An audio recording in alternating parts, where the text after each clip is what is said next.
what's going on? My name is Levi. I am very proud to announce that I will be your host for the first episode of How To in Eagle News Season 14. Now today I will be teaching you guys how to cook traditional Chinese fried rice.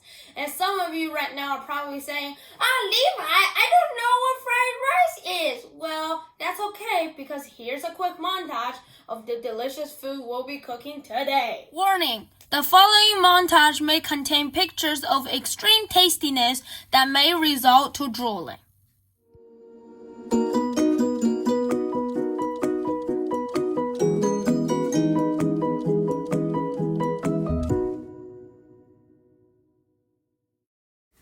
Alright, let's get started. First and foremost, the ingredients.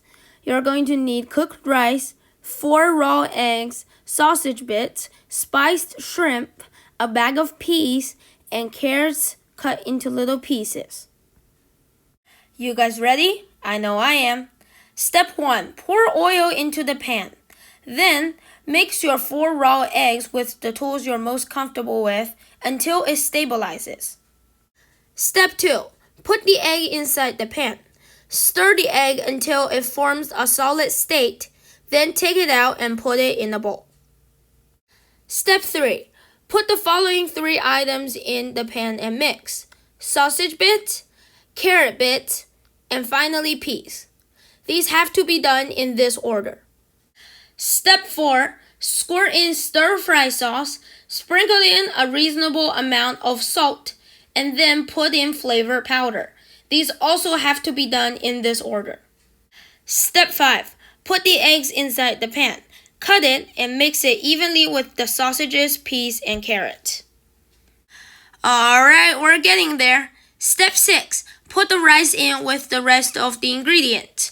Mix until you see that they are perfectly balanced.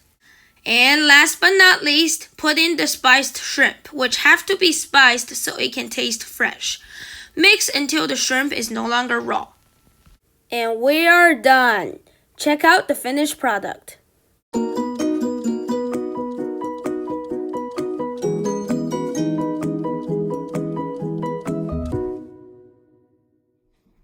Well, that's it. I think the recipe is quite simple and many of you are going to be able to make this at home. Since the pandemic is going on and it is very unsafe to eat outside, it is now more important than ever to be able to cook a delicious thing or two. I hope you enjoyed my video, and once again, I am your host, Levi.